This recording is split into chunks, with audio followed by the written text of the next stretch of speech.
কোন সরকার তো আপনার মাঝে এরকম করে এসে বললো না যে আমরা এখন রাষ্ট্র ক্ষমতায়, আমরা মহারানার টাকা বুঝিয়ে নেব, এরপরে বিয়ে বসবো। কই এরকম আইন তো কেউ করলো না। সাহাবী এসে ডাক দিয়ে বলে, হুজুর মা বাবা বেঁচে আছে, কার খেদমত করবো? নবীজি বলেন, উম্মুকা তোমার মা। এরপরে কে? বলে তোমার মা। এরপরে কে? বলে তোমার মা।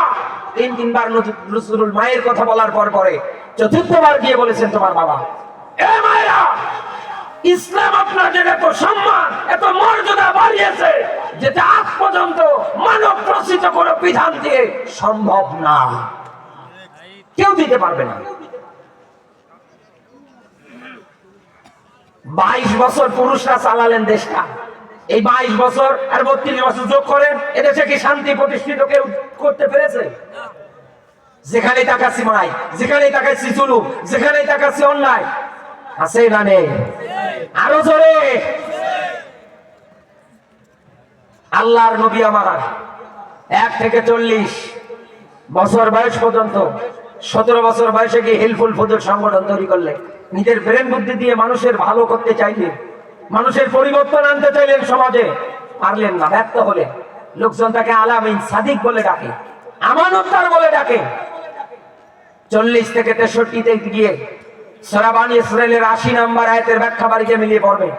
আল্লাহর কাছে যখন রাষ্ট্র ক্ষমতা চেয়ে, আল্লাহ যখন তাকে রাষ্ট্র ক্ষমতা দিয়ে, এ কোরআন দিয়ে রাসূল যখন দেশ চালালেন, মদের আইন পাশ করেছে, এটা হারাম, মদ বন্ধ হয়েছে। জেনা ব্যভিচার করলে এই শাস্তি, জেনা ব্যভিচার বিদায় নিয়েছে। মানুষ হত্যা করলে ওকেও হত্যা করা হবে, হত্যার বদলে হত্যা। কোরআন দিয়ে যখন আইন পাশ করেছে, হত্যা বিদায় নিয়েছে। একথা বলে না কেন? রাসূল কোরআন হাতে নিয়ে ঘোষণা দিয়েছে, খয়রুল কুরুনি করবে, আমার যুগটাই হচ্ছে সর্বশ্রেষ্ঠ যুগ।